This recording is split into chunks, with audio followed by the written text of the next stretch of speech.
We are at Ovingham Level Crossing Removal Project underneath the new Torrens Road Bridge. This is a project that was delivered under an alliance. There's many significant things about this project, but we're here today to talk about the Aboriginal engagement process, the stories that have come out of that. It's a significant place for Kaurna. Adelaide Parkland just up the road, and Mikawama, the Milky Way, which is portrayed here, and then Kaurna, the River Torrens. So significant place, and it tells that story of Kaurna as a living people, its campgrounds and its association, its connection with its stories as depicted in the artwork. I used to live along here. I got married in the church over there, and my sister used to go to school down here, and I played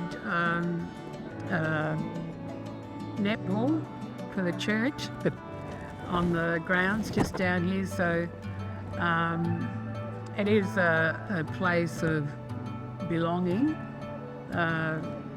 for a lot of Kaurna people, but it's also, this road was a very important road.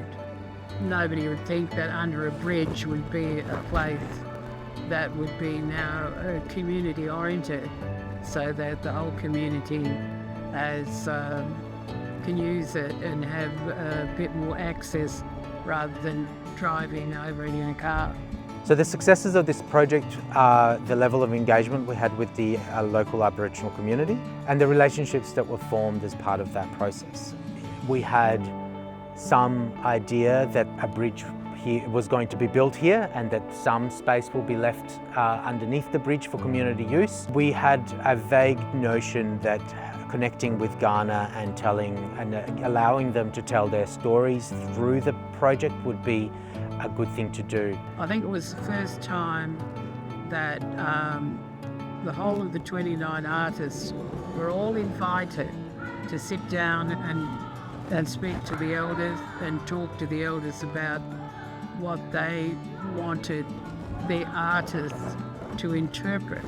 One of the challenges with projects like this is that during the RFP stage, the request for tender, you have a strong need to lock down program and lock down price for a project of this size.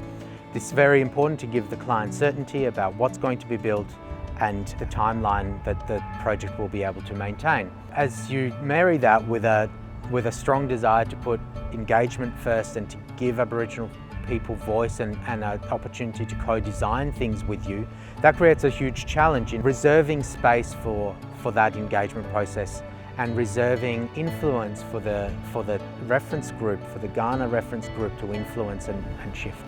To be a part of this development in this space where we can utilise it, where it connects with the olive community, not only community people, families, the two councils and others, but also with children and our own Aboriginal people. You know, it's a unique thing for us as Aboriginal people. So there was a lot of learning on both sides where people shared their knowledge and was willing to participate in that collective. Normally, when a landscape project is done, we usually didn't have much to do with the artists. We were, the last cab off the rank before, but this time it was started from the beginning and worked through all along. This is the way that things should be done when you're actually negotiating or consulting with the Kaurna community about different facets of the landscape in our country, and that's a mark of I won't say it's excellence, but it's getting up towards excellence, and it's towards best practice in the community. It's been about equity, and it's been about parity for both sides. And I always remember what my Auntie Glad used to say. I think she was ahead of her time in as far as, reconciliation.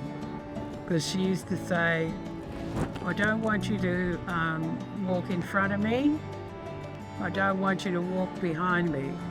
Let's walk together and do things together in harmony. And I think that this project touched on a lot of those. The number one lesson learned is, that when given these opportunities and to work together, we got to be thankful for each other. Having the wisdom of an Aboriginal elder at your side is just an amazing gift to be given.